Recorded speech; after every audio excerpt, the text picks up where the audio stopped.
definitions and examples of linear transformations. Now, we've talked about linear transformations from Rn into Rm. But now we're going to generalize it. Any vector space V to W can be a linear transformation. And let us define it. Let V and W be two vector spaces. A linear transformation,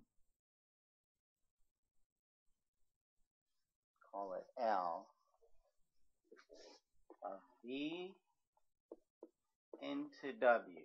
V into W is our function. And like any function, either signs or it's a function or signing are unique value in W for each vector in V, such that, satisfying, such that the same two conditions as before, L of vector U plus vector V is equal to L of U plus L of V and L. Well, let me just state one last thing for part A. For all U and V in the vector space V. And L of a scalar times U is C times L of U. Just like before, A and B, except the U and the V's, they don't have to come from R sub n or R sub n. It comes from a general vector space. Yes, Rn is a vector space and Rm is a vector space, but there's special types. This is saying it's true for any vector space V and W. And this here is for all U in the vector space C and for vector space V, and for all C's in the real numbers. Remember, a scalar is just a real number.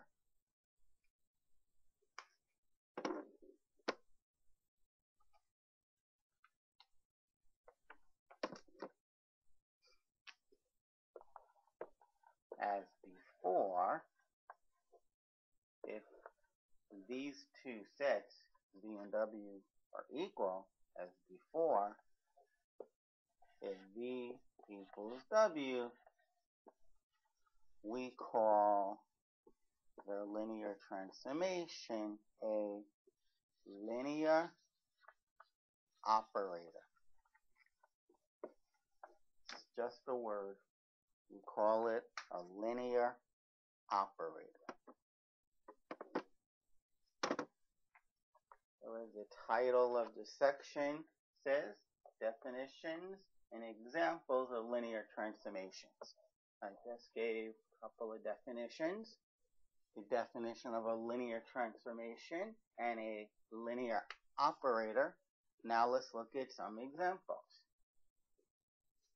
A linear operator is just a special type of a linear transformation.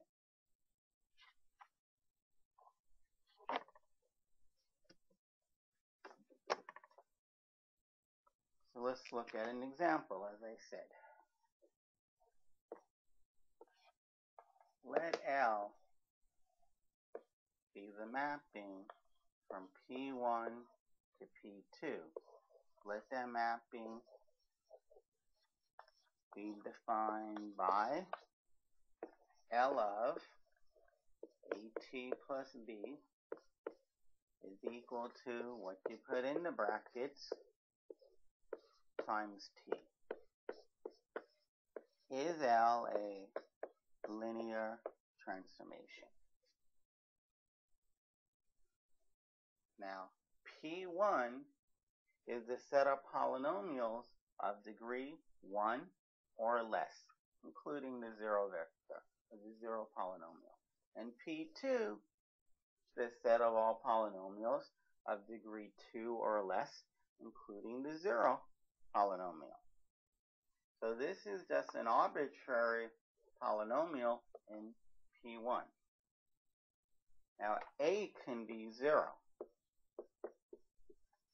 which means we get just B, because A times 0 is 0. 0 times T is 0, plus B is just B. B can be 0. You just have AT plus 0, which is AT. I'll call it B, but B is 0. Now, you can have, and here, B is not 0. Or you can have A and T be 0. A and B be 0, excuse me. 0 times T is 0. B is 0. 0 plus 0 is 0. That is, and here, neither A nor B are 0. Or at least A is not 0. So the degree here is 1. Here we have A is 0. So the degree is 0. And here just B is 0. A is not. The degree is 1. And if they're both 0, there's no degree. So either you have no degree, 0, or 1. It's exactly what P1 represents. Now multiplying by T, will this give us a linear transformation? Why did I say we'll multiply by T? Well, as I said in the wording, L of what's in the bracket is what's in the bracket times T.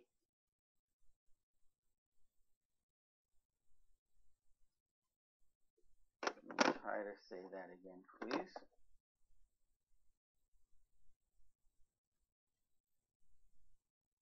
L of what's in the bracket is what's in the bracket times T.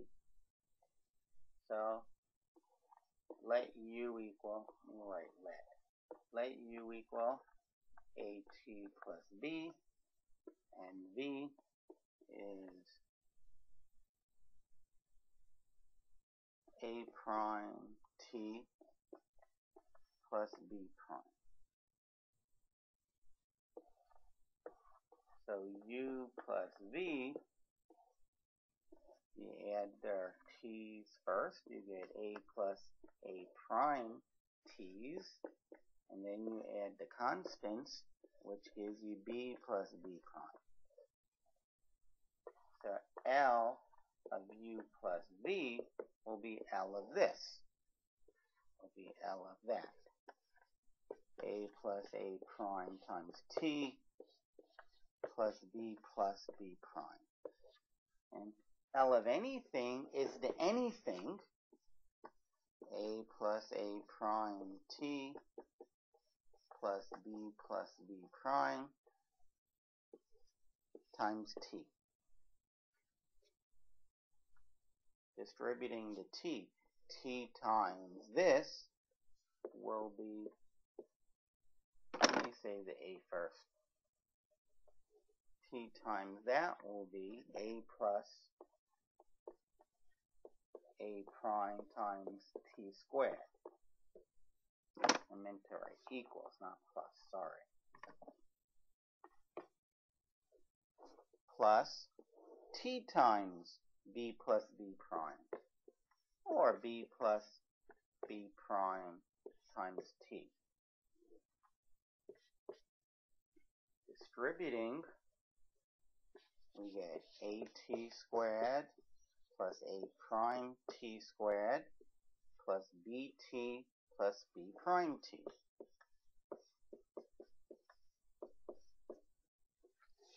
Reordering, we have at squared plus bt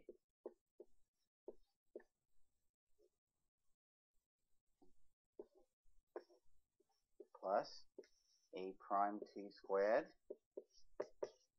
plus b prime t over there. Now, in the first bracket, I can factor out a t. And I'm left with at plus b. The second bracket, I can factor out a t.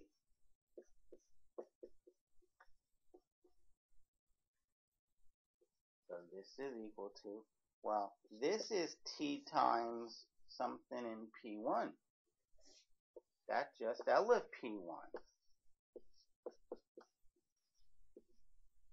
Plus, this is t times something in P1. Well, that's just L of the something. A prime t plus b prime. One last line. This is u. L of u. By definition, this was v. L of v. Oh, look at this. You can distribute the L. Okay, so condition A has been satisfied. Now, let's go on to condition letter B.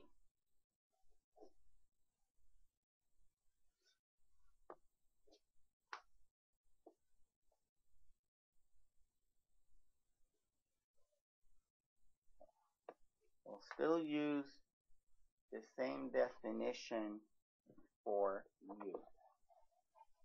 We won't need a v this time, because we're just scaling one vector. We want to see if L of c times u is c times L of u. We don't need a second vector. Okay.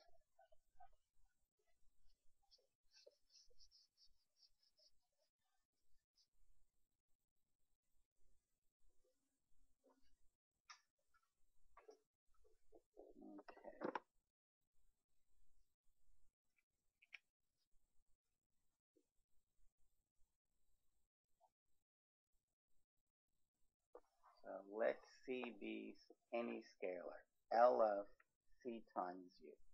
That is L of c times at plus b. Now, if you have a polynomial of any degree, you multiply it by a scalar like the number c, the degree doesn't change. That is, this is in P1, multiplying it by c, it's still in P1. Also, L of this mess is that mess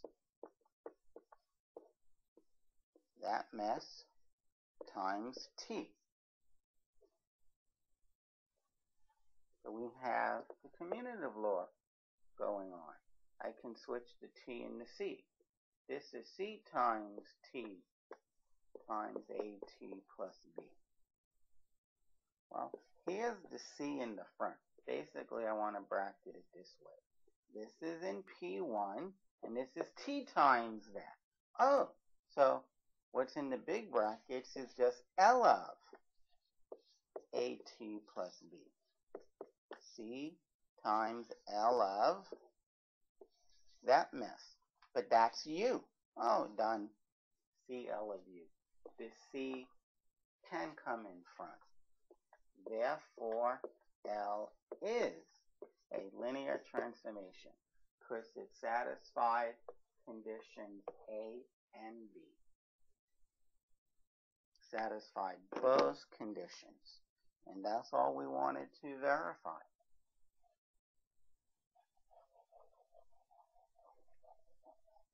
Now that conditions A and B are met, the problem's over. we do have a linear transformation. Let's look at yet another example.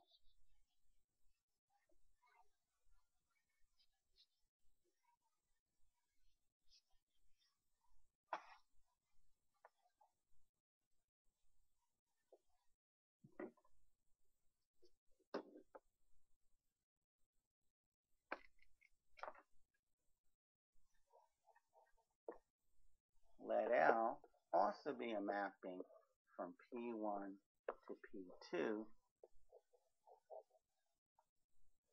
be defined as follows. Be defined by L of P of T is P of T times T, which is exactly what we had before. It looks different because I just didn't say what P of T is, but since it's in P1, it's the same as before. It's A times T plus B, where A and B could both be non-zero. One and the other can be zero. They both can be zero. But we add on T squared. We add on T squared. Is it a linear transformation? Is L a linear transformation? I suspect in this case it will not be, because let us consider L of C times P of T. Now, if you have a polynomial and you multiply it by C, the degree won't change. So C times P of T is in P1. So what you get is the polynomial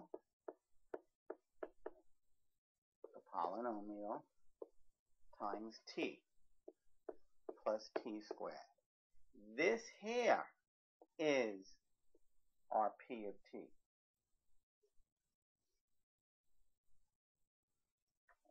Now, C times T, we can factor out the C in this case. That's where we have the problem. C times P of T. What do we get if I factored out the C? Well, I get C times this, but that's T times the polynomial plus T squared. Distributing the C, you get CT P of T distributed to that term.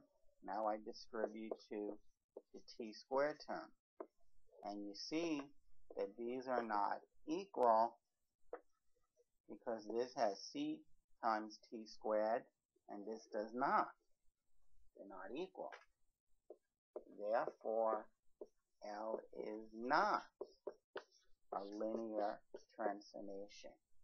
It must, to be a linear transformation, for L to be a linear transformation, L must satisfy condition A and B.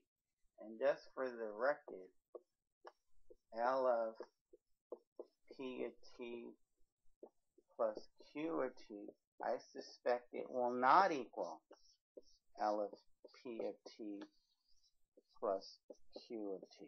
And the reason is going to be is T squared plus T squared is not going to equal to T squared. This is going to be T times P of T plus T squared, plus this is going to be T times Q of T plus T squared. So in the first two, in this one and that one, we get T times a polynomial in P1, because when you add two polynomials in P1, you get a polynomial in P1. The problem is T squared plus T squared is 2T squared. Now the left side, like I said, this is a polynomial in P1. So you're going to get T times that polynomial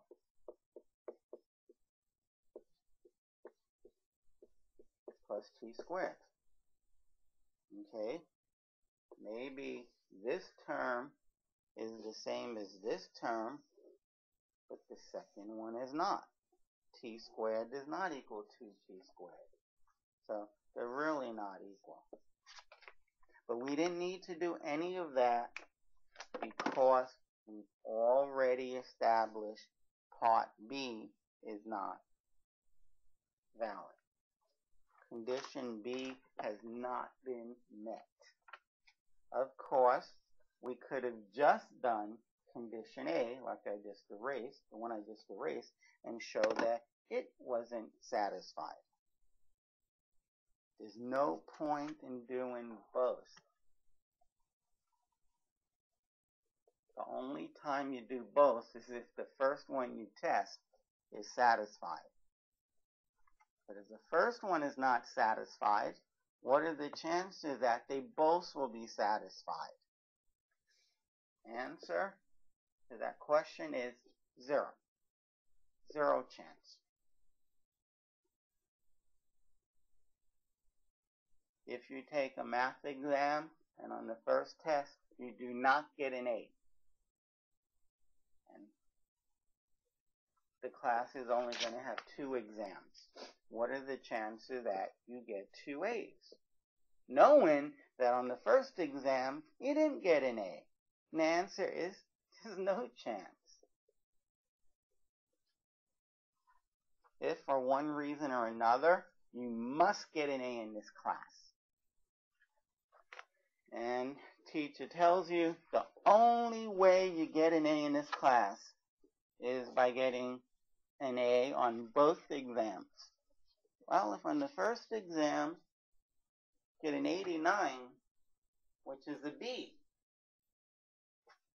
now your advice would be to drop the class if you really, really have to get an A. Not clear why you have to get an A, but if you have to get an A, you should drop the class because you're not getting an A. You didn't meet one of the two, at least one of the 2 conditions.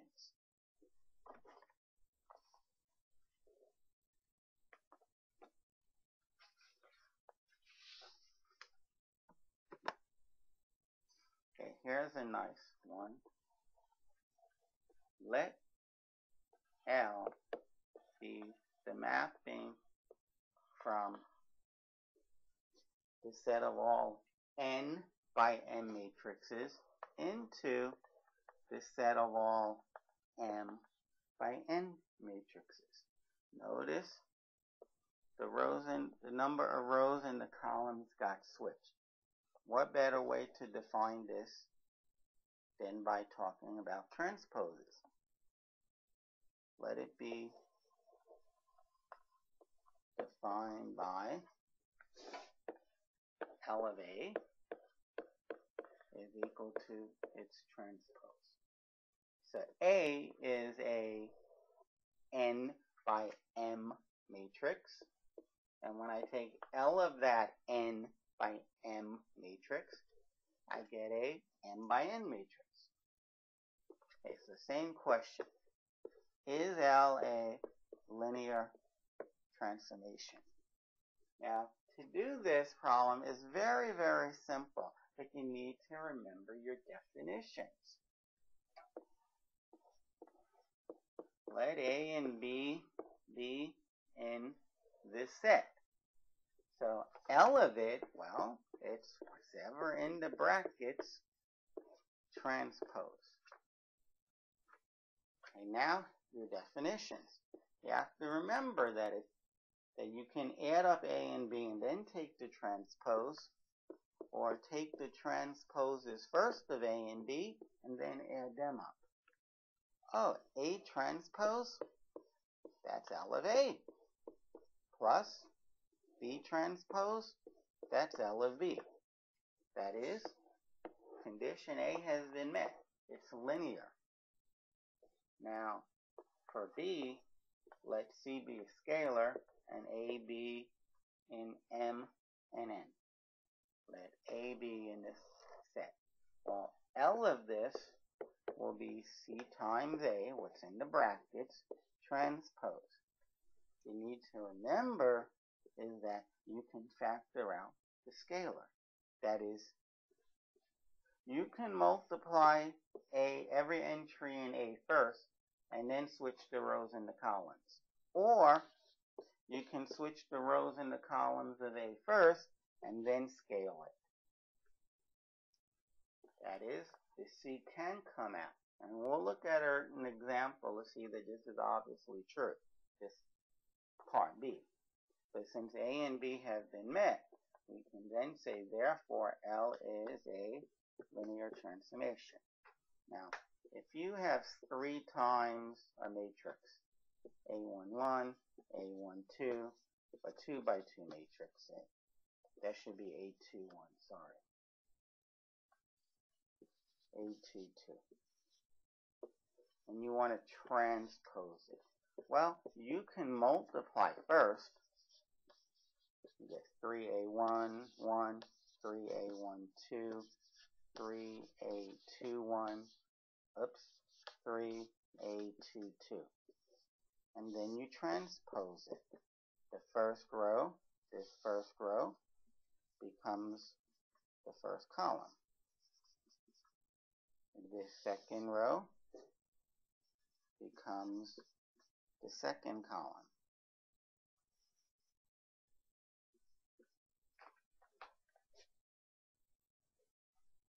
Okay, now I claim that this is the same thing as first taking the transpose and then scaling it.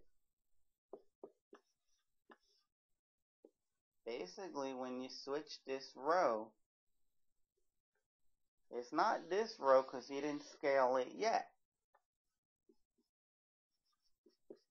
And it's the second row, when you write it as the column, it isn't the second column because you didn't scale it yet. That is, okay. But now I scale it. I get 3 times A11, 3 times A21, 3 times A12, 3 times A22. There's nothing special about a 3. I mean, I could have called it B instead, an arbitrary value.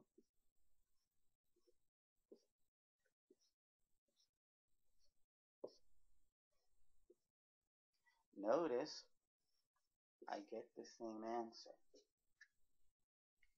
Since A and B have been satisfied, L is a linear transformation. You have to remember your properties.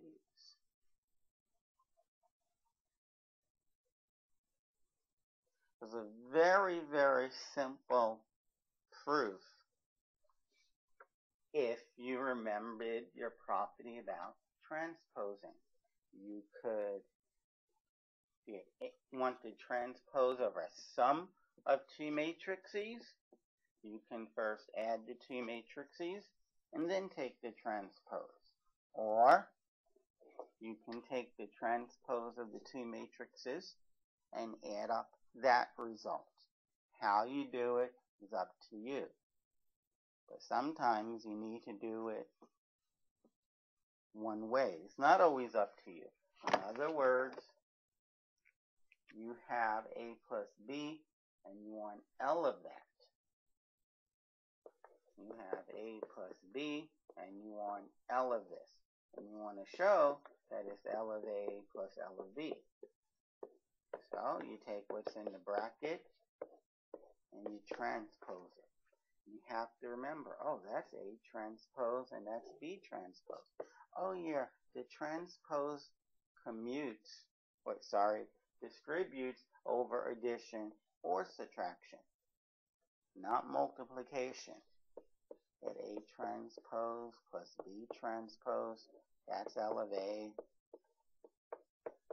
plus, and B transpose is L of B. Now, one last comment about products. It doesn't exactly distribute. It does distribute, but you have to switch the order of the A and the B.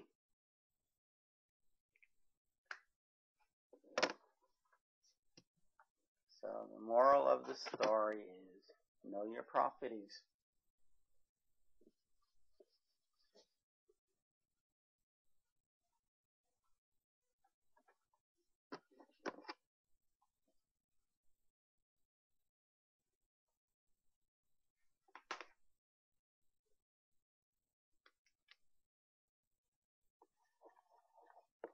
Let V be the vector space. Let V equal their vector space of all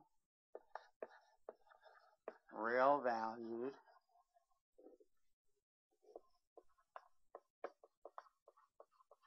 continuous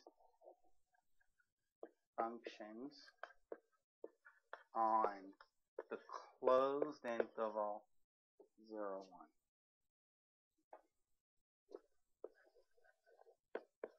Let the vector space W equal to R, the real numbers. And we define L from V to R by a definite integral. L of F. So F is a real valued continuous function on L1. That is, it's integrable. F of X dx. But we want that to be a real number. Oh, put limits to 0 to 1. Is L a linear transformation?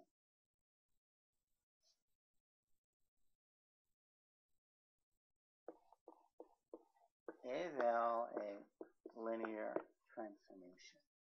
The answer is yes, because integration is linear.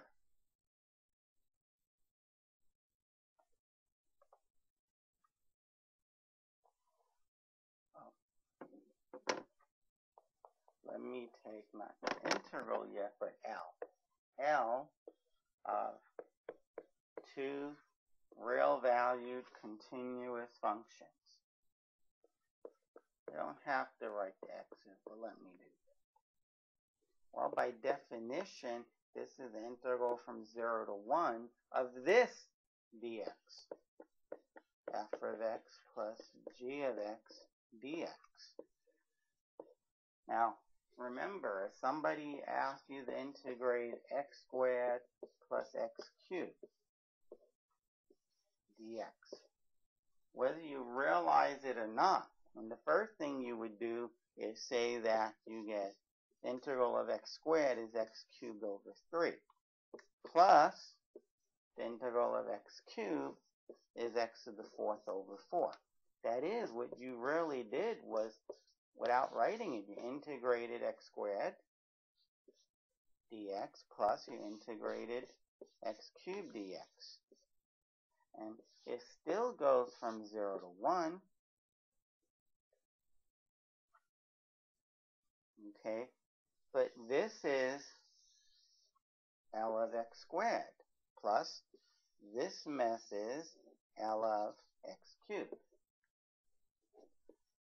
This is equal to the integral from 0 to 1 of f of x dx plus the integral from 0 to 1 of g of x dx.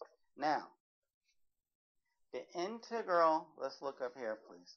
The integral from 0 to 1 of this function dx is L of that function.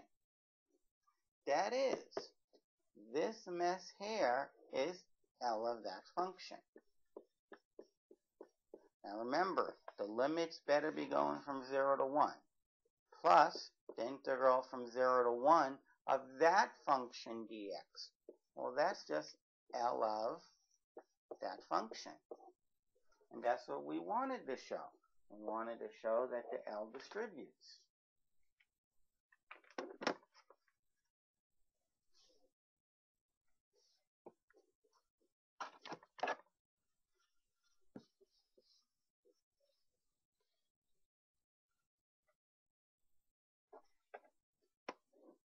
Okay, now we're going to look at L of a constant times the function f. Let me consider L of a constant times the function f. The function f is continuous on 0, 1, and it's a real value function.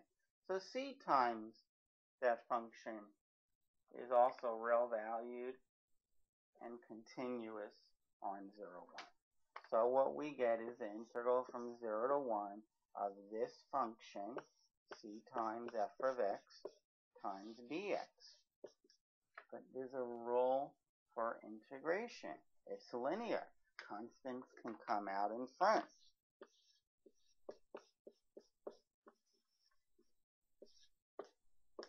So this c is right here times this. But this is the integral from 0 to 1 of that function times dx. Well, that's just L of that function. Oh, you mean the c can come out? Condition B has been met. Condition A has been met. Therefore, L is a linear transformation. So, you've been dealing with linear transformations for a while. Integration. Differentiation is also linear because the derivative, assuming f and g are differentiable, the derivative of f of x plus g of x is the derivative of f of x plus the derivative of f of g of x. And the derivative of a constant times f of x is the constant times the derivative of f of x.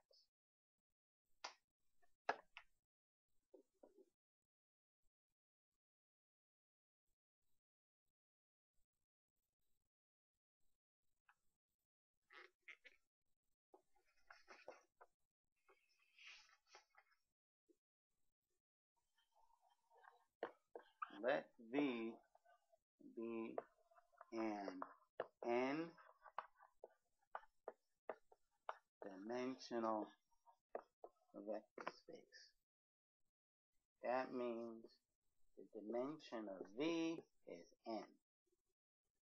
And if the dimension of V is n, that means a basis for V would have n vectors. And S is equal to V1, V2, all the way down to V sub n is the basis. Is a basis for V.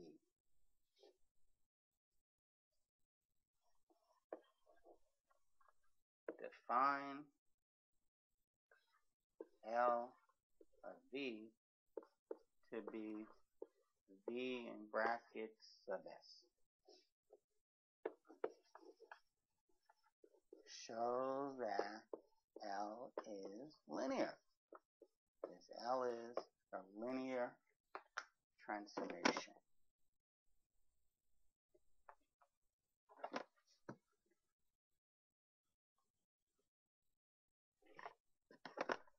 Okay.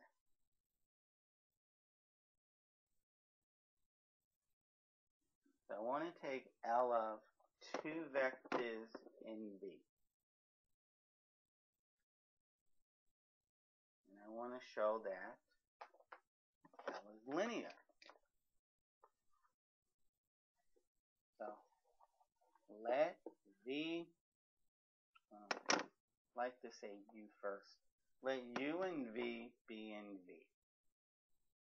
Let vector U and vector V be in the vector space V.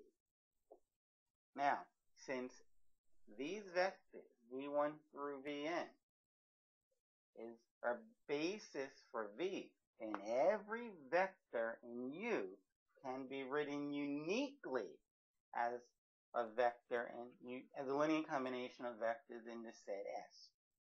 that is u. So u is equal to, say, a1 times vector 1 plus a scalar, call it a2, times the vector v2, all the way down to a sub n, v sub n. Well, this implies that u in brackets sub s is just those scalars. A1, A2,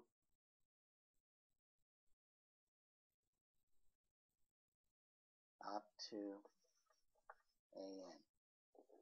So, I meant to say this L is our mapping from V to R sub n, defined by this L of V equals V sub S. And here, this is in R sub n. Likewise, vector V can also be written as a unique linear combination of the vectors in S. So V is V1, V1 plus V2, V2, all the way down to V sub n, V sub n. Well, that implies that V in brackets sub S, that will just be V1, V2, up to V sub n. Now, U plus V, well, you can add those first, and you get A1 plus B1 times V1, and next you add the V2 vectors, you'll get A2 plus B2 times V2, all the way down to, you add the last components. You'll get AN plus BN times VN. Well, that implies that U plus V in brackets sub S is A1, B1, comma, A2, oops, it's this, A1 plus B1, sorry, A2 plus B2, that one, all the way down to the nth component, which is A sub n plus B sub n. Now, let's look at this. L of U plus V. Oh, let me just do one last thing, please. This last line that we have, U plus V in brackets sub S, is equal to that mess, this mess. I can write this as A1, comma, A2, all the way up to comma A sub n, plus, now the B's, B1, B2, B3, up to B sub n. But this first bracket, that's vector U in brackets sub S, plus this one. So let me write it down here. Vector U in brackets, and the next one, the B's, are just vector V in brackets. So what I showed was that this equals that, which equals that, which equals this. That is, I could separate the U plus the V. So,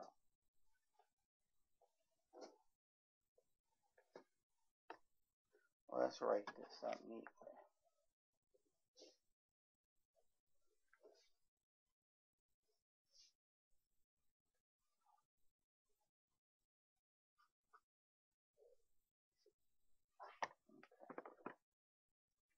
So now, L of U plus V, by definition, take what's in between the parentheses and put them in brackets and put a little s in the bottom.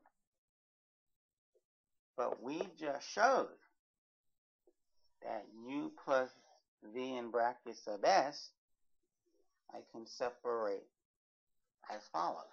It's u sub s plus v sub s. But this is just L of u plus v in brackets is just L of v. So yeah, condition A has been met. Condition A has been met. Now, what about condition B? What about the next condition? The one that talks about a scalar times a vector.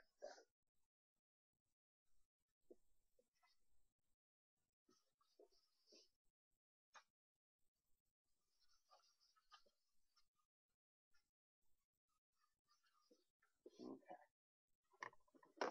Well, we'll keep the same definition. U is equal to A1V1 plus A2V2 plus A3V3 up to ANVN. Okay, so that implies that U in brackets is A1, A2, A3 up to AN. Now, C times U would just be C times this. It'll be C times A1V1, A2V2 up to ANVN. But that's nothing more than distributing the C. That's CA1V1 plus CA2V2 all the way up to CANVN. But that implies that this vector, CU in brackets sub S, is CA1, CA2 up to CAN.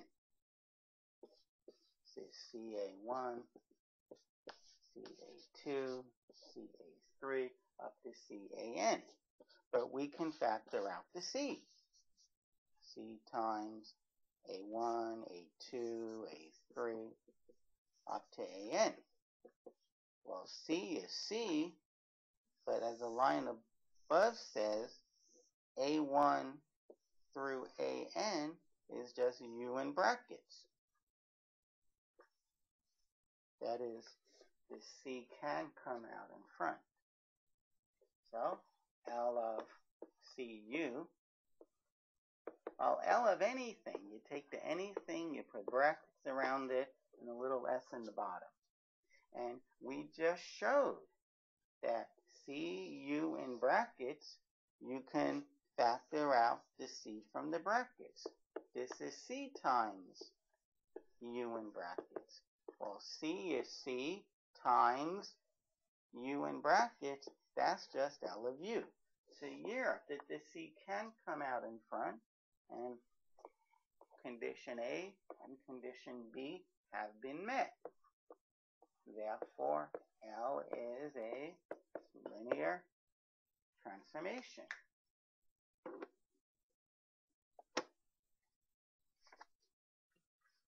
And next, we'll prove a couple of theorems, or at least state it.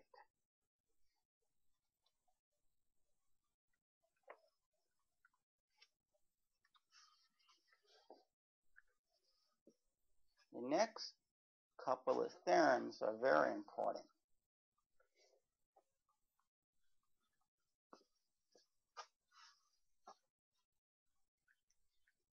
They really show how linear a linear transformation really is.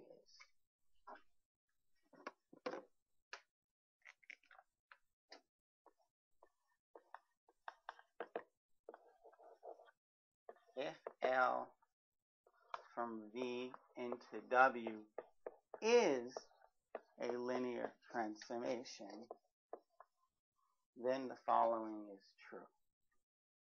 Then Not F, but L, sorry. L of C1 V1 plus C2 V2 all the way down to Cn Vn. This is equal to L of the first one that I can pull out the scalar. Remember, L of C1 V1, the C1 can come out in front, plus L of the second vector. But likewise, L of C2 V2, the C can come out in front, all the way down to Cn L of Vn.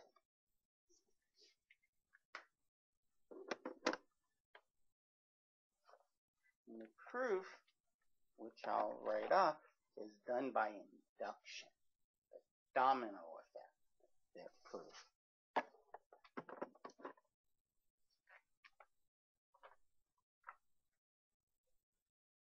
First, we'll let n equal 1.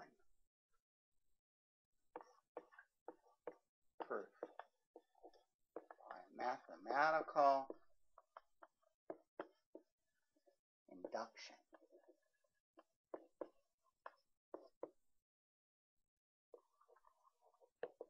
Let n equal 1.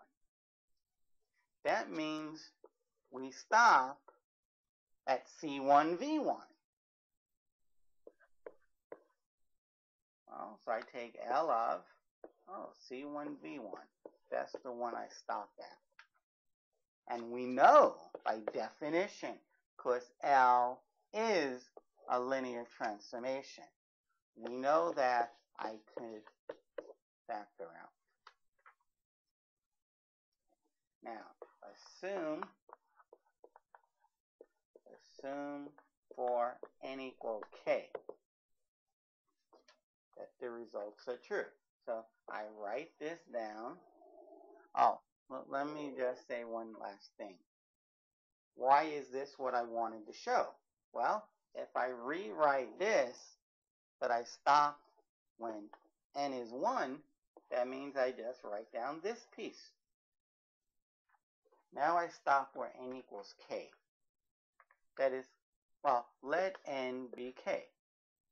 So I'm going to assume that L of C1 V1 plus C2 V2 all the way up to CK VK is equal to C1 L of V1 plus C2 L of V2 all the way up to CK L of VK.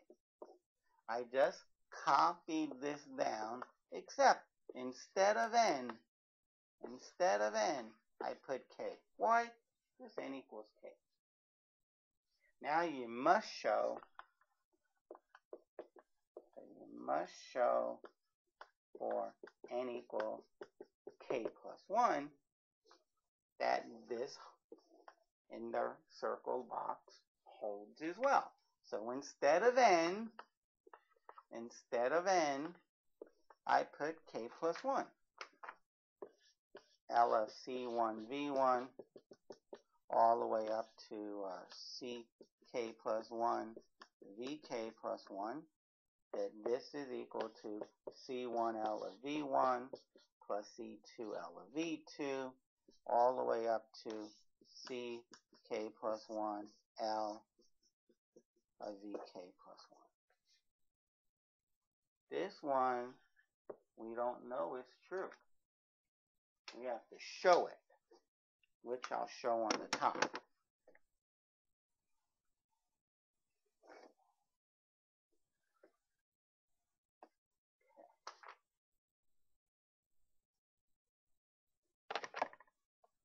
So we get to use our assumption and any other rules of mathematics that we already know.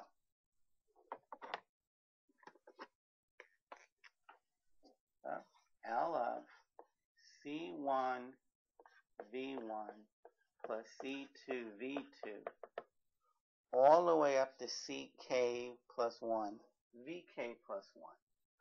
Well, the term before will be ck vk plus the last term.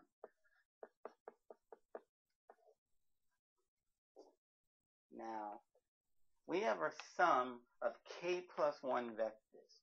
I want to think of it as the sum of two vectors.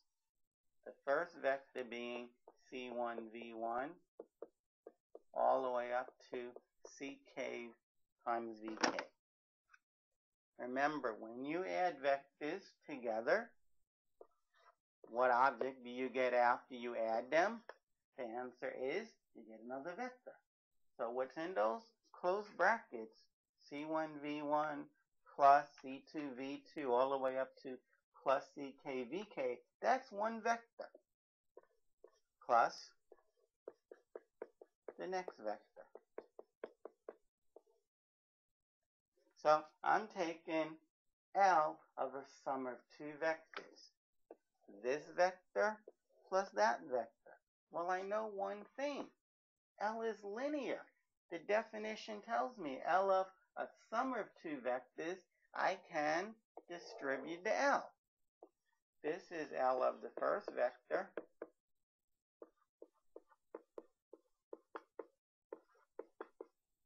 I didn't have to use closed brackets. Plus L of the second vector. The nice thing is I assumed what L of this was. That was my assumption.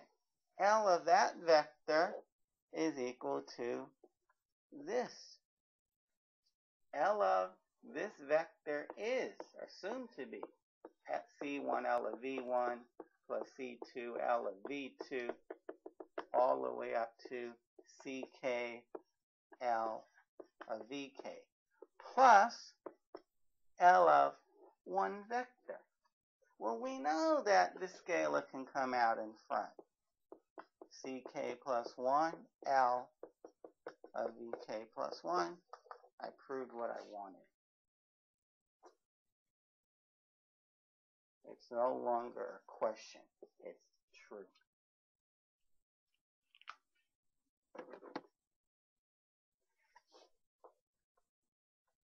So if you have L of a sum of many vectors, you can take this L of each vector separately and add up the results. And even the scalars can come out in front.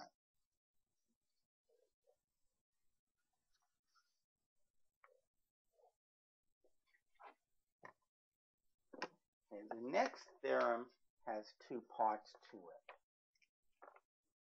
It's a fun theorem.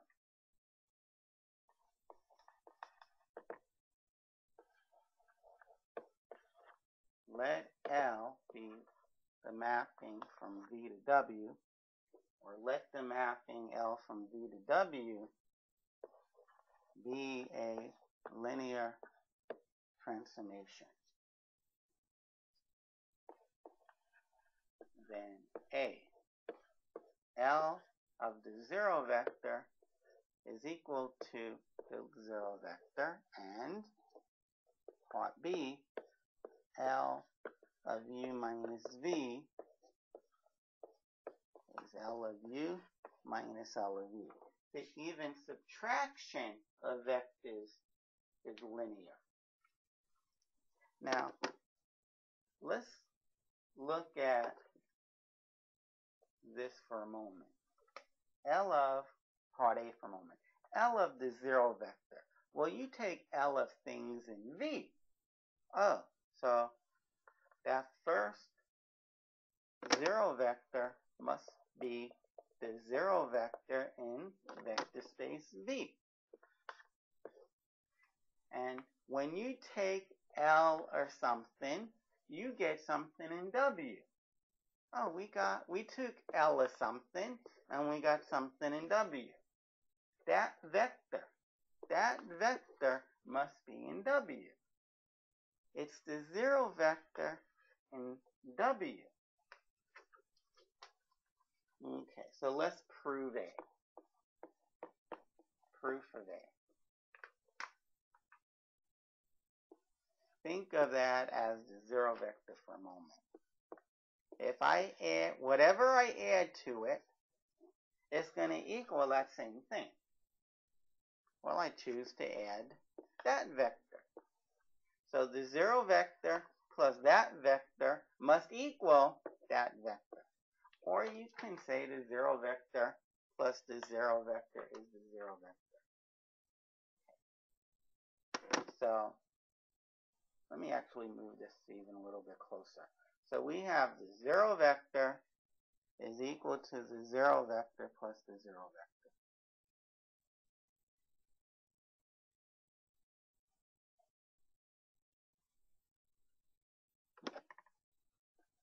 The zero vector in V is equal to the zero vector plus the zero vector. So now, if we have equality, if I take L of both sides, I should still have equality. But L is linear,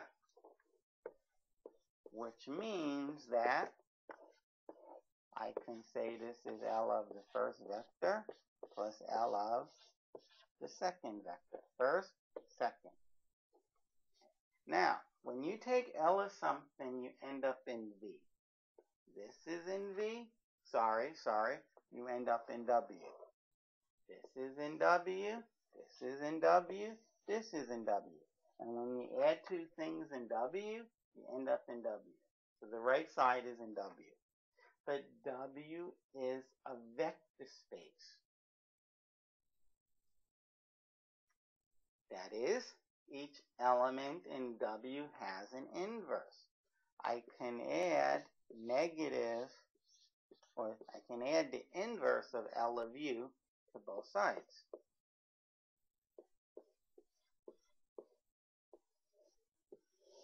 Well, that's on the left side, I'm going to get the zero vector. Our vector plus its inverse is the zero vector. So on the right-hand side, I still have L of the zero vector plus, you add those two like we did on the left side, you get the zero vector. Okay, the zero vector in W is equal to this vector, whatever that is, the vector in W, plus the zero vector. Well, any vector in W plus the zero vector is that vector. Oh, look at this. L of the zero vector equals the zero vector. L of the zero vector in V equals the zero vector in W. That is the proof for that. The proof of V. Well, it seems like you want to distribute the L. But we know one thing. You can only distribute, for now, until we prove this, we can only distribute the L over a sum. Only when you have a sum can you distribute L. But I also want to have U minus V. So I think, say, well, I have U minus V. Oh, if I add, because I want a sum, if I add V, I'll just have U, because the V's cancel out. The L of the left side is equal to L of the right side. Think of U minus V as one vector, plus a second vector. L being linear over addition, I can distribute. This is L of the first vector plus L of the second vector. And then I bring L of V to the other side. I take it away, or I add the inverse, whatever I do, I take it away. The right side, by design, is L of U minus V. The left side is, look at this, it's exactly what we want. L of U minus V is L of u minus L of v. That is, L distributes over subtraction as well. Pretty neat.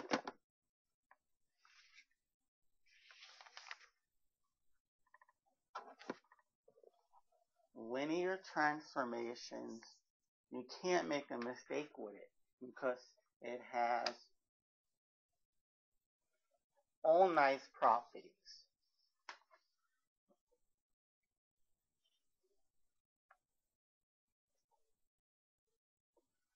So why we study it. It's such a friendly function.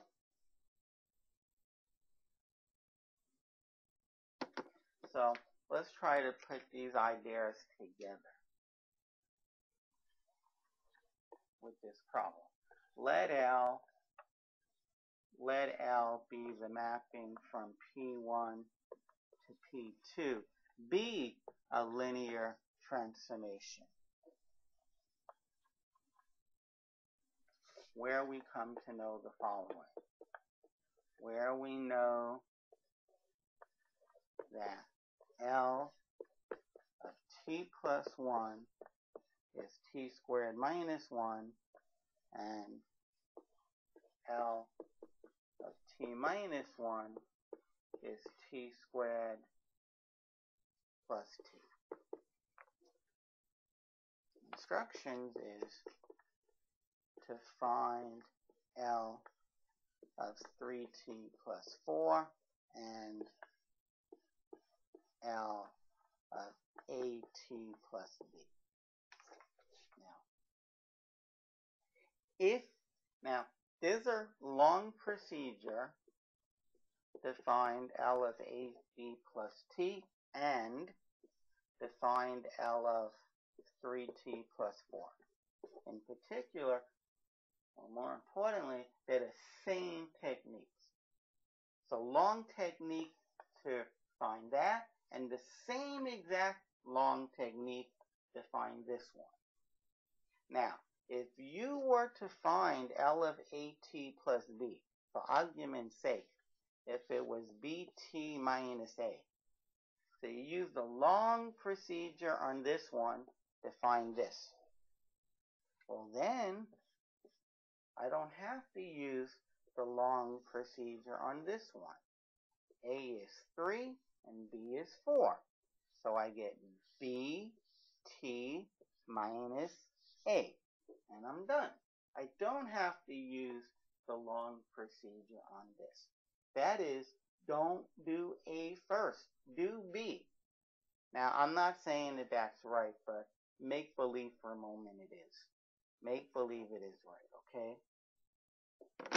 That is, once I find L of at plus b, what it equals, then I can find L of 3t plus 4 fairly easily. Now, if part B wasn't there, that is, if part B was not this, if they ask you to find L of 3t plus 4, and part B says find L of 17 minus 2, and C said find L of 4t plus 11, well, most certainly, find L of at plus b.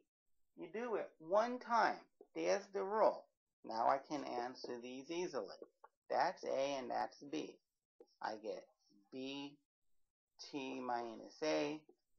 I get bt minus A. I get bt minus A.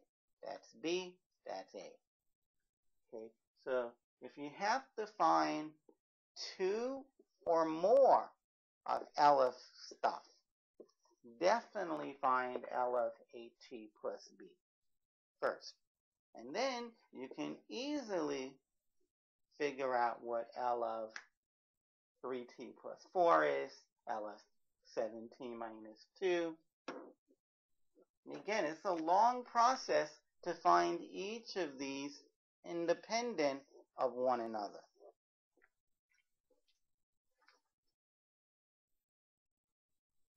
So, if they ask you to find L of at plus b, or they ask you to find L of a number of different things, first find L of AT plus B. It will make things a lot easier. Once you have the formula, the general formula, you can find L of anything.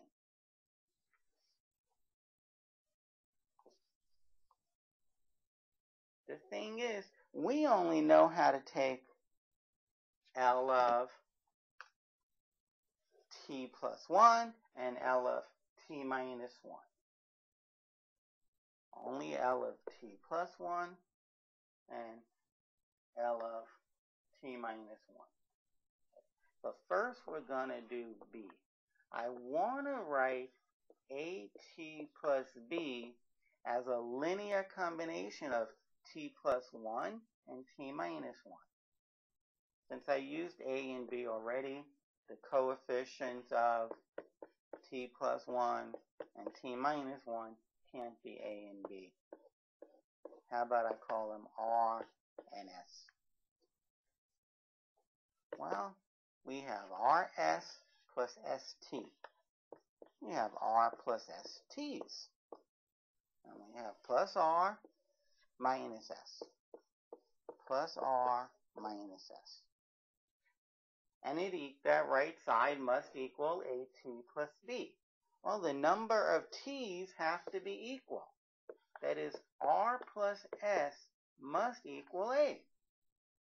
The constant over here, R take away S, it must equal the constant here, which is B. Now, I just want to rewrite this again because I wrote on it. Nothing at all is going to change.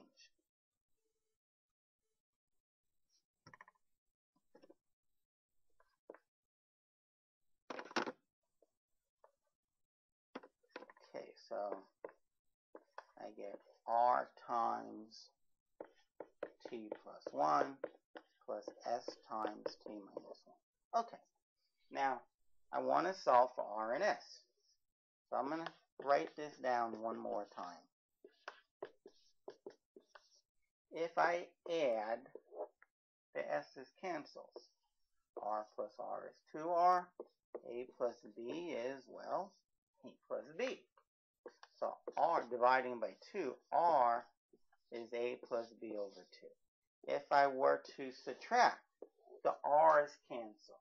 And please, S minus S is 0. That's not S. Positive S is S. Minus a negative S is 2 S's. And I subtract the right side as well.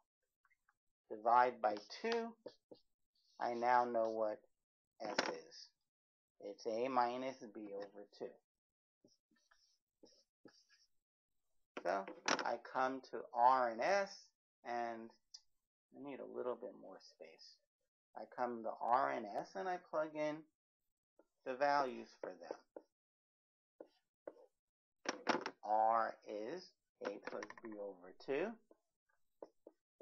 A plus B over 2. Plus S. Well, there's my plus, and S is A minus B over 2. So now I have my linear combination of AT plus B.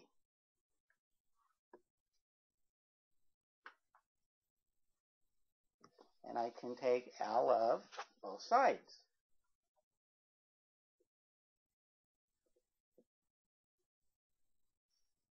I can take L of both sides. L of the left side is just going to be L of AT plus B, which is what I want to know about. And then I take L of the right side. I get L of A plus B over 2 times T plus 1 plus A minus B over 2 times T minus 1. And then I use my theorem. And even if this were a minus, I can still use this theorem. I can take L of this. And the constant A plus B over 2 can come in front. And I get L of T plus 1. Of course, I shouldn't be saying I'm going to use this theorem. Because by definition, if you have a sum of two vectors, you can distribute. But now we don't even remember that. If we have any sum or difference, it distributes. Plus, because it says plus, L of this mess. But the constant can come out in front. Okay, let's see if I want to do it here. I get a plus b over 2, that is what it says, times L of t plus 1. But L of t plus 1 is t squared minus 1. T squared minus 1. Plus, let's say plus, this scalar, a minus b over 2 times L of t minus 1. L of t minus 1 is t squared plus t. Okay. So we get at squared over 2 plus at squared over 2. That is half at squared plus another half at squared. So we get at squared. Now what about the b? We have bt squared over 2, and we take away bt squared over 2.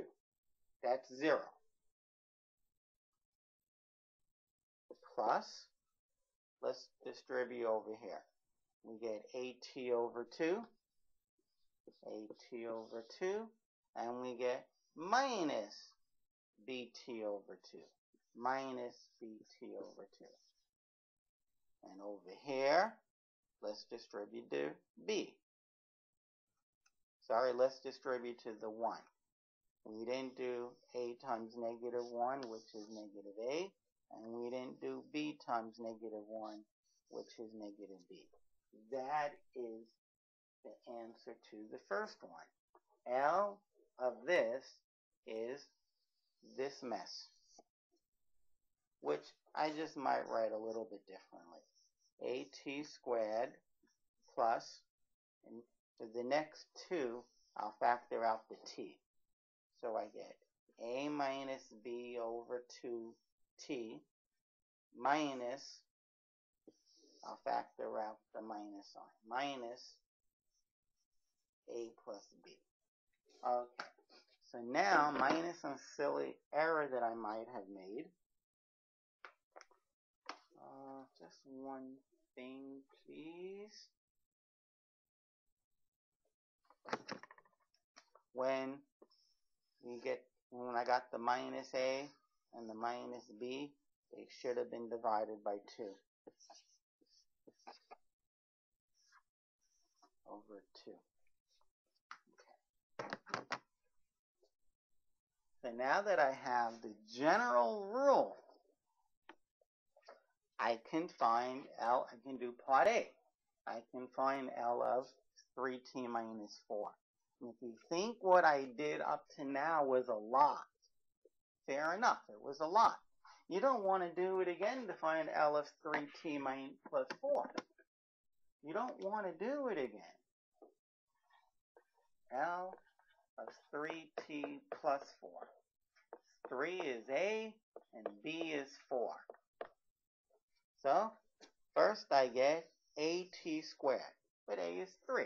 So I get at squared plus A minus B over 2. A minus B over 2 times t minus A plus B over 2 minus A plus B over 2. So I get 3t squared. This top is negative 1. Instead of adding negative 1, I'll take away 1 over 2t minus 3 plus 4 is 7. There is the answer to number A. That is the answer to part A. I did part B first. We don't want to do part A first in this problem. Okay. But having said that, let's suppose there was no part B. Okay, that is, they just ask you to find L of 3t plus 4. Now, you can do it in two steps. You can find L of AT plus B, and then plug in 3 and 4 for A and B. But that's two steps. That's more than one step. If you just ask to find L of one thing, then find it directly. So let's put down what we have again. We're given that L of t plus 1 is t squared minus 1, and L of t minus 1 is t squared plus t. Okay. So minus t squared t plus 1. So this is what we are given.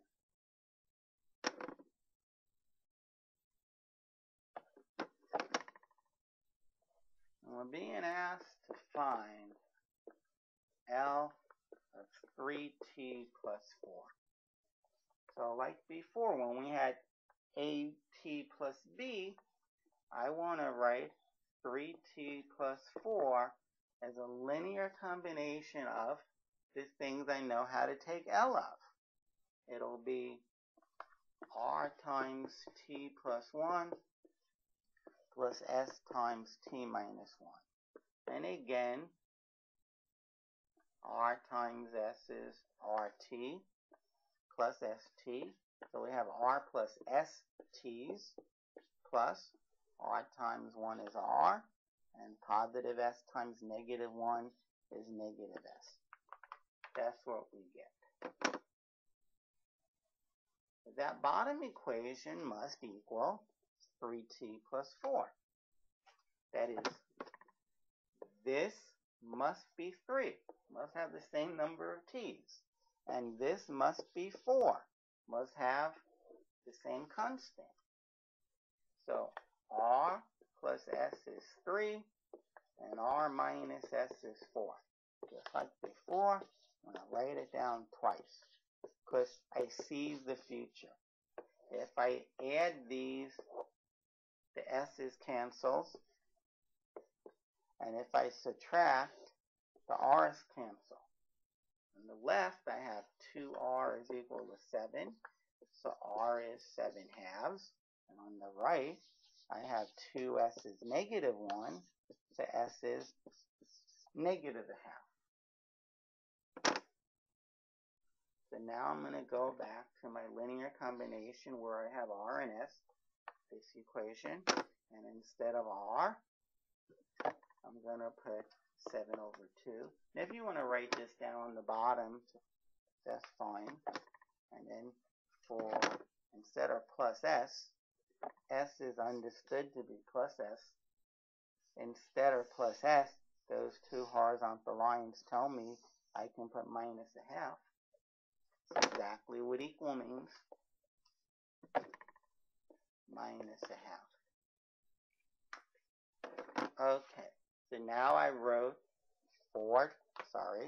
3t plus 4 as a linear combination of t plus 1 and t minus 1.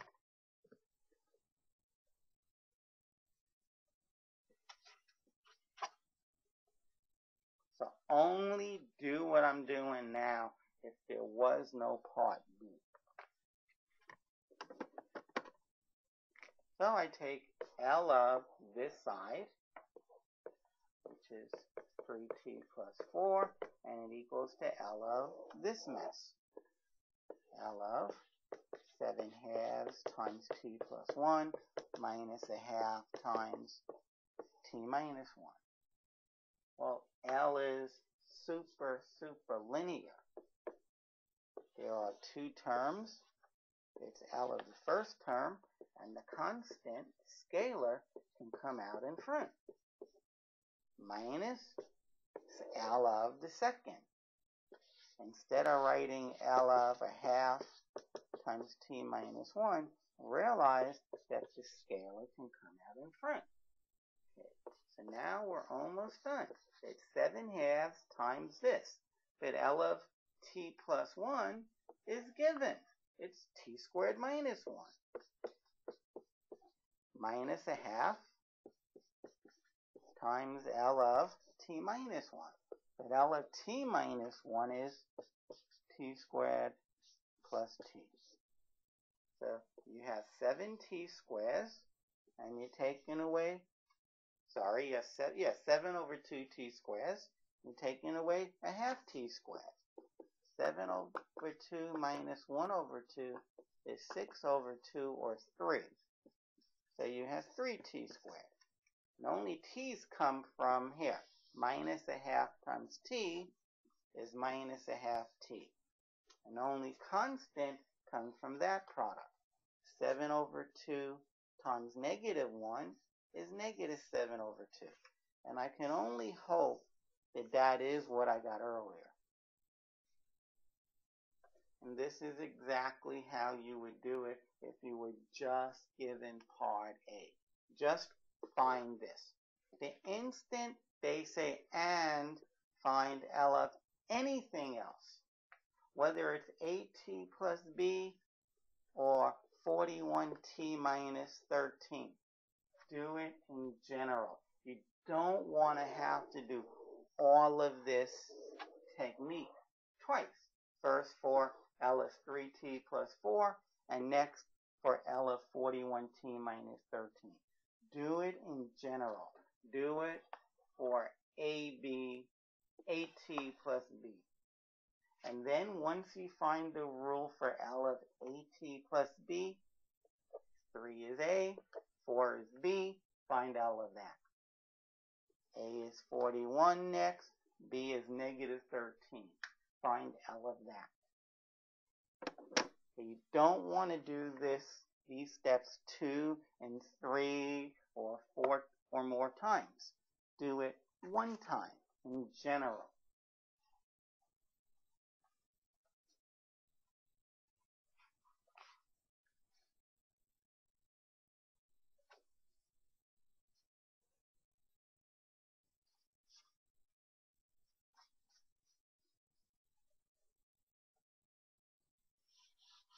Okay, that completes the regular lesson on this section. Now we're going to do a couple of theoretical exercises.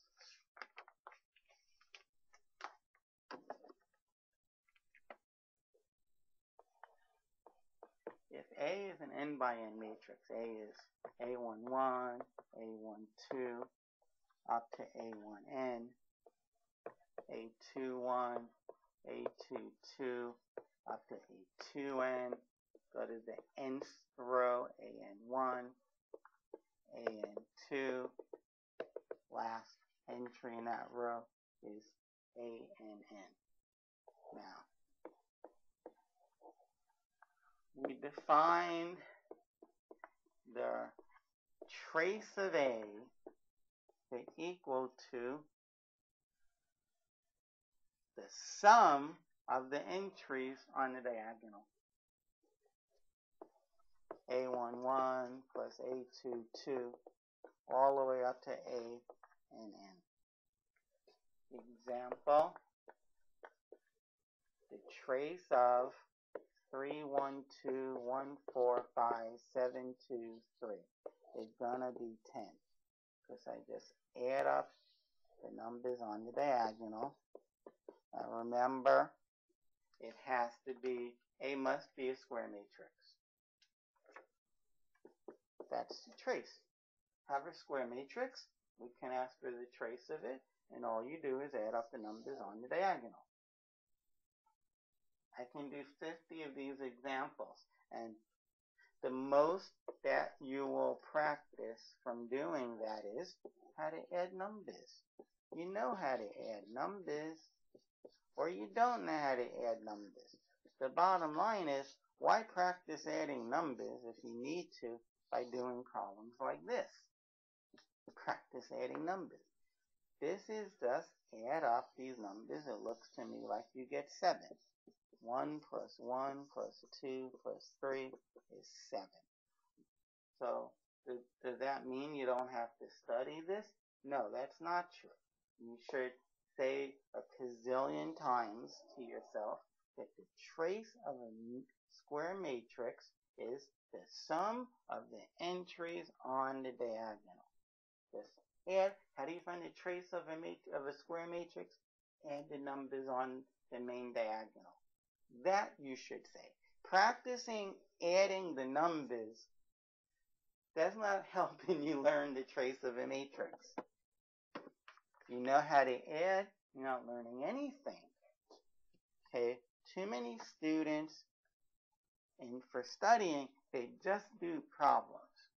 I have students that'll come up to me after they didn't do as well as they expected on an exam, and they said, I don't understand why I do so badly. I did every problem in the book. Well, that's not necessarily bad, but you also have to study the rule. In other words, I tell you once, so you read the book one time, and it tells you to find the trace of a matrix. You add up the diagonal, you add up the numbers on the diagonal. And you do 75 problems, and if you're good in arithmetic, you'll get them all right. If you're bad in arithmetic, you won't get them all right. Point I'm making is, all you're studying is arithmetic. And then you come to the test, and the teacher says, find the trace of A, where A equals whatever the numbers are. And you're like, oh my, how do you find the trace again? I remember doing 75 of these problems, but what's the trace? Why are you blanking out? Well, in my opinion, you're not blanking out. You never really got it into your head what the trace of a matrix is. Don't do a million problems. Go and study. There are a million times study. The trace of a matrix, first of all, it has to be a square matrix. How do you find the trace of a square matrix? You add up the numbers on the diagonal. Now, how can you possibly go into the test knowing that to find the trace of a matrix, you add up the numbers on the diagonal? How can you get that wrong other than making a silly arithmetic error? And the answer is there's no way you can get that wrong because it is so simple. But why would a student get it wrong on an exam other than a silly arithmetic error? The answer is they didn't know what the trace of a matrix is. You don't have to do 20 problems to learn what the trace of a matrix is. Okay. How about we define L to go from the set of n by n matrices, that is, square matrices of size n, to the real numbers by L of A equals, since it's an n by n, the diagonals, there'll be n diagonals, one from each row. Okay, so basically, L is just a trace of A. Show that L is a linear transformation. Okay, so now L of A plus B, well, it's the sum of the entries on the diagonal. This is, so, no, if A is A11, no plus, sorry. If A is A11, A22 up to A12, A12 up to A1n, A21, A22, up to A2n, AN1, AN2, up to ANN. If that's A, and you add B to it, call it B11, B12, up to B1n, B21, B22, up to B2n, BN1, BN2, up to BNN. Well, if you were going to add these, you would get A11 plus B11 all the way down to A1n plus B1n, A21 plus B21 all the way down to A2n plus B2n all the way down to AN1 plus BN1 down to A, that should be ANN plus BNN. Okay, basically, the diagonal entries are going to be A11 plus B11 plus the next diagonal entry, A22 plus B22, all the way down to the last diagonal entries, which will be that.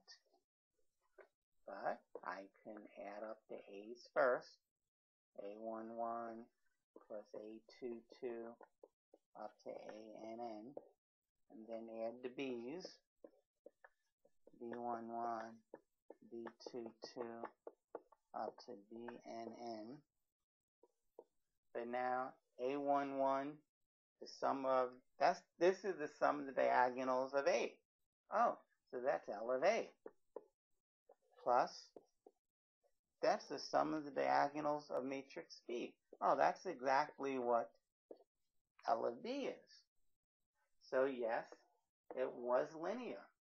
It was linear. Okay, so part A of the definition, or condition A of the definition, has been met. Now, condition B.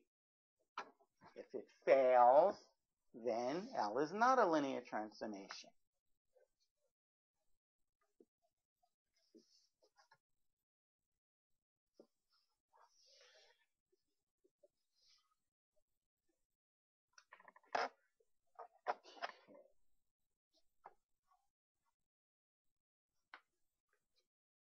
Let us look at L of C times A. Now, what does C times A do to every entry in the matrix? It multiplies every entry by C. Every entry. Remember, these are the diagonals of A. Those are entries in the matrix A. So L of C times A is going to take these entries and every other entry and multiply them by C. So the diagonal is going to be C times A11, the sum of the diagonals. It'll be plus C times A22, all the way down to C times ANN. But now I can factor out the C. A11 plus A22 up to ANN. Now, that C is C. But that's the trace of A. It's L of A. So yes, the C can come out in front. Therefore, L is a linear transformation. Usually, L will be denoted by TR. That is, instead of L, we would say TR. That is, by the definition, I would have said not L, but TR of A. This should be TR. TR is a linear transformation. But it's just a name. It's just a name. L, TR, XYZ. It's just a name.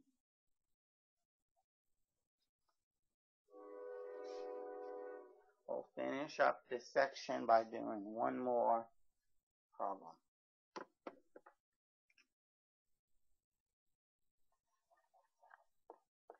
Let L be a mapping from that set into itself. So if, I'll write it down in a moment. Since I'm mapping from one set back into itself, if it's a linear transformation, then we call it a linear operator. I guess for the record, if it's not a linear transformation, we can say it's not a linear operator. Let this be defined as follows. Be defined by L of A. Sometimes it's A inverse, sometimes it's the n by n zero matrix. We'll say inverse if A is non-singular. That is, if A has an inverse, L of A is the inverse. If A is singular, that is, if A has no inverse, then we say L of A is the n by n matrix with all zeros. Remember, when we take L of anything, we take L of something in this set, and we get an n by n matrix. Now, if A inverse exists, it's going to be the same size. If A is square, A inverse will be the same size as A, n by n. And if A is singular, then whatever L of A is, it must live in M and N. That is, it must be an n by n matrix. So I'm saying you get the zero matrix. You get the n by n matrix with all zeros. Question is L a linear transformation? That is, if you take L of A plus B, do you get L of A plus L of B? Is that true? Or is L of C times A equal to C times L of A? Well, I can come up with A, which is singular, and a B, which is singular, which means I'll have zero matrix plus the zero matrix, which will be the zero matrix. But A plus B is non-singular. So I'm going to get A plus B inverse. Okay, and it's not going to be. Now remember, A plus B can't be the zero matrix because it's non-singular. The zero matrix is singular. So this can't, and remember, if A plus B is non-singular, then A plus B inverse must be non-singular. They're their own inverses. This cannot be the zero matrix. A plus B inverse cannot equal to the zero matrix. Okay, so let us write this up nicely. Since it's not true, just have to show counterexamples. Like here's an A and a B where L of A plus B is not L of A plus L of B.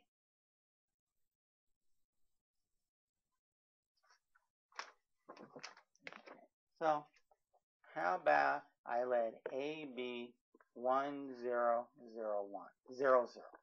Remember, if the determinant is 0, then A is singular.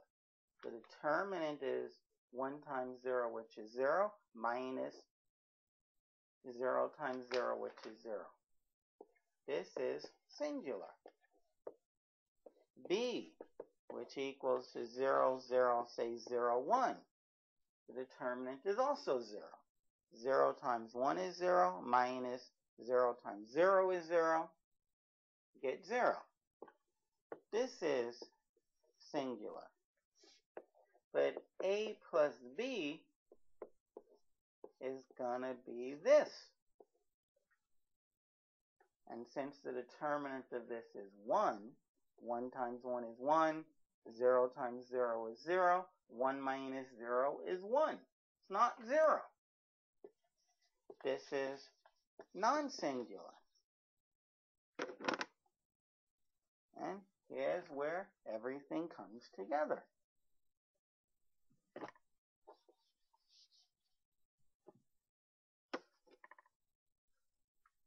L of A plus B, since A plus B is non-singular, L of A plus B is equal to A plus B inverse. Okay? Now let's consider L of A plus L of B. Well, L of A, since A is singular, when A is singular, you get the 0 matrix. The 0 matrix. Plus L of B. Since B is singular, L of B is the 0 matrix. You have two n by n matrices that all have zeros, and you add them up, you're going to get the 0. Okay? Now, you say, well, maybe every time you take the inverse of a sum of two matrices, you get the 0 matrix. The answer is you never do. Because again, if A plus B inverse exists, then it can equal the 0 matrix. Remember, if A inverse is B, that means B inverse is A. They're inverses of one another. They are inverses of one another. What do you multiply A by to get the identity? B. What do you multiply B by to get the identity? A. They are their own inverses. So if B has an inverse, then B can't be the 0 matrix. Okay? And since the 0, now we know B inverse exists, it equals A. B inverse can't be A. Because B inverse can't be 0. Because the reason is, then whatever A is, in this case I'm saying it's the 0 matrix. The inverse of the 0 matrix equals B. But no, it doesn't. The 0 matrix has a determinant of 0, so the inverse of the n by n 0 matrix doesn't exist. A plus B inverse cannot be 0. So then we say that they're not equal. It being, or them being, this does not equal that. They're not equal. Okay, so now I want to say, so therefore, L is not a linear transformation. So condition A was violated. Let's just look at condition B for a moment. That might be an easier argument to show that L is not linear. That is, condition B is going to fail as well. But condition B failing, from what I'm thinking for the moment, it only fails for one scalar. And if you don't see that scalar, you're in trouble. you're going to say it's satisfied. But then condition A would have failed. L of CA. Does it equal to C times L of A? Well, suppose A is non-singular, which implies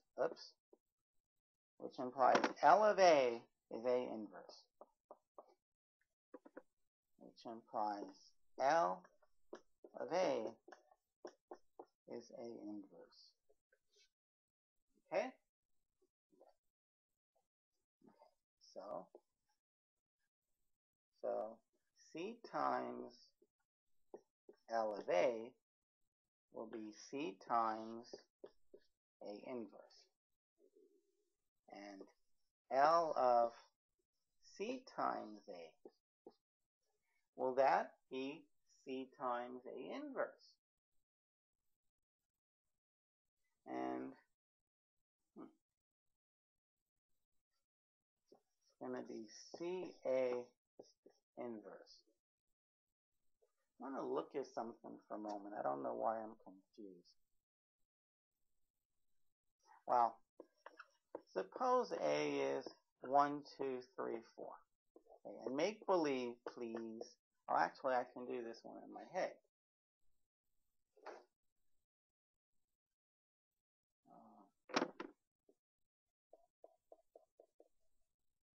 Make that a 1 as well. So A inverse is going to be 4, 1, negative 1, negative 3. So A times A inverse is identity. Well, what is the inverse of 3 times A? Well, 3 times A will be that. And the inverse is 36. 3 times 12 minus 9 times 3, that's 9. So we get 1/9 times 12, 3, negative 3, negative 9.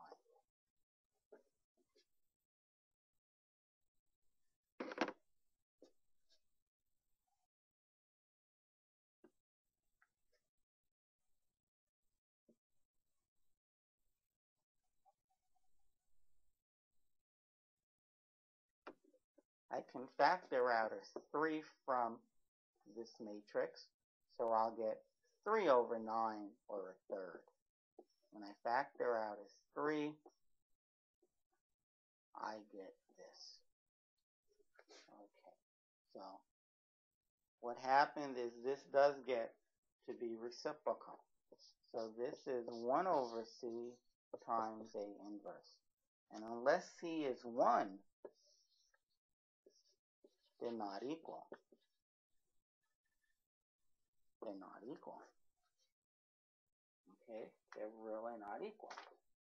Now, you may say, but you said a moment ago that you only saw one C that worked or didn't work. That didn't work.